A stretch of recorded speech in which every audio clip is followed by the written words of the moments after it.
coronavirus pandemic had an effect on executions and the number of death sentences issued in 2020, with courts closed for much of the year, though both numbers have plummeted in recent years. The number of death sentences imposed, which topped 300 for several years in the mid-1990s, was down to 34, and even if 2 pending cases result in death sentences, the total would still be the lowest since 1976, when the U.S. Supreme Court reinstated capital punishment. The number of executions, which was 17 in 2020, decreased compared to 2019, which was 22. The number of recorded U.S. death sentences 18 dropped by almost half compared to 2019, which was 35. After 17 years, the Trump administration resumed U.S. federal executions, eventually putting 10 men to death over 5.5 months. For the 12th consecutive year, the USA remained the only country to carry out executions in the region. A total of 17 people, all male, were executed in the United States in 2020. 16 by lethal injection and 1 by electrocution. The federal government of the United States executed 10 people in 2020, ending a hiatus on federal executions which had lasted for over 17 years. State executions dropped significantly in 2020 compared to previous years, primarily due to the COVID-19 pandemic in the United States. The number of executions peaked at 98 in 1999, and dropped to 35 by 2014, and now 17 in 2020. The number of people on death row in the United States, which was nearly 3,600 in the early 2000s, is now under 2,600. California has the largest death row population, more than 720, but it has not executed anyone since 2006. Only few states west of Texas, Arizona and Idaho, have carried out an execution in the past decade. Texas, which is the second most populous state of the Union, has executed 3 inmates in the year 2020. These are their names and crimes committed. John Stephen Gardner, born January 3, 1956. John Stephen Gardner, 64, was executed by lethal injection on the 15th of January 2020 in Huntsville, Texas for the murder of his estranged wife in her home. At 11:58 p.m. on Sunday the 23rd of January 2005, the Collin County Sheriff's Department received a 911 call from a woman saying that she had been shot, her head hurt, and there was blood everywhere. She told the dispatcher, Aaron Whitfield, that the attacker left in a white pickup truck with Mississippi plates and identified him as Stephen Gardner. Whitfield subsequently testified that the woman's speech was very slurred and it sounded like she was choking and vomiting, and that the line became disconnected. A sheriff's deputy arrived at the address first, followed by paramedics.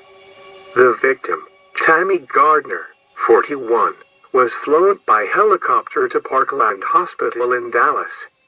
Investigators found no sign of forced entry, and nothing appeared to have been taken from the house. The deputy who arrived first testified that he noticed a white pickup sitting in a ditch about 2 or 3 miles from the victim's home. But he did not know at that time that they were looking for a white pickup. John Gardner's credit card was used to buy gas and a pair of work gloves on the day of Tammy's shooting in Marshall, Texas, which is near the Texas-Louisiana state line. Detectives began trying to reach Gardner, then 49, and his family in Mississippi. Gardner was arrested on Tuesday the 1st of February 2005, and brought back to Collin County for trial. His fingerprint and a tag from the gloves bought in Marshall were found in his brother-in-law's pickup. For a killing to qualify as capital murder, one or more aggravating factors must be present. In Gardner's case, prosecutors argued that he killed Tammy either in the course of burglary or for retaliation against her role as a witness in their upcoming divorce case. When multiple aggravating factors are offered, jurors do not have to agree on which one is present, as long as all of them believe that at least one is. Gardner had a previous conviction in Mississippi for shooting his pregnant second wife, Rhoda Gardner, in a parking lot on the 31st of December 1982. He pleaded guilty to aggravated assault and received an 8-year prison sentence. Rhoda died during surgery about a month after he began serving his sentence. John Stephen Gardner was executed by the state of Texas on Wednesday, January 15, 2020. John was pronounced dead at 6:36 p.m. local time, inside the Walls Unit execution chamber at the Huntsville State Penitentiary in Huntsville, Texas. He was 64 years of age and executed for the murder of his wife, 41-year-old Tammy Gardner, on January 23, 2005. John spent the last 13 years of his life on Texas's death row. Abel Ochoa, born January 23, 1973. On Sunday, the 4th of August, 2002, Ochoa, then 29, shot 6 members of his family in his home in Dallas, killing 5. According to the confession he signed on the day of the murders, he had been addicted to crack cocaine for about 2 years and had recently spent 2 months living in a drug rehab house. He was driving home from church with his wife and daughters, and he asked his wife, Cecilia, to give him $10 to buy a bag of crack. At first, she did not want to give him the money, but he talked her into it. With Cecilia and the girls in the car, he stopped by the dope house and made his purchase. When they got home, he went into the backyard and smoked the crack. In his own narrative, Abel Ochoa said, "While I was lying on the bed, my body started wanting more crack," his confession read. He stated that he knew from experience that if he asked his wife for more money, they would get into an argument. "So I got up and went to my closet and I got my Ruger 9mm gun. The gun was already loaded." Ochoa stated that he walked into the living room and I started shooting while they were all sitting on the couch. The victims were Cecilia, 29, her 56-year-old father, Bartolo Levizo, who lived with them, his 18-month-old daughter, Anahi, and his 2 sisters-in-law, Alma Levizo, 27, and Jackie Sella, 20, who were there for a visit. "I don't remember who I shot first," the confession read, "but I ran out of bullets." He went back into the bedroom, picked up another magazine, and returned to the living room. His 7-year-old daughter, Crystal, saw him with the gun and started running away. "I chased after her and I shot her," he stated. Ochoa then went into the bedroom and picked up his wife's purse. He drove his wife's Toyota 4Runner to a nearby shopping center and tried to withdraw cash from an automated teller machine, but he did not know his wife's code. He drove around for a minute, uncertain what to do next, then was stopped by police. A crack pipe was found on his person. Neighbors heard a string of gunshots and saw Alma running from the house, bloody and screaming. Neighbors described the vehicle Ochoa was driving to police. 4 of the victims died at the crime scene. Baby Anna died at a hospital. Alma Levizo was the only survivor.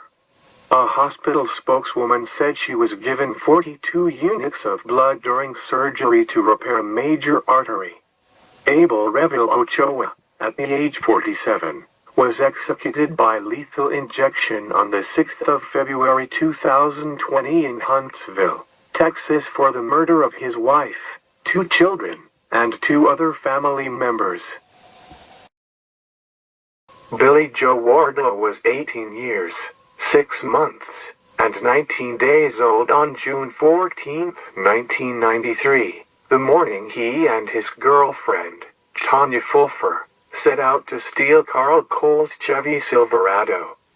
In their minds, the theft would be the first step toward a new life, one far from the parents who had hurt them and the poverty they had known in rural Northeast Texas.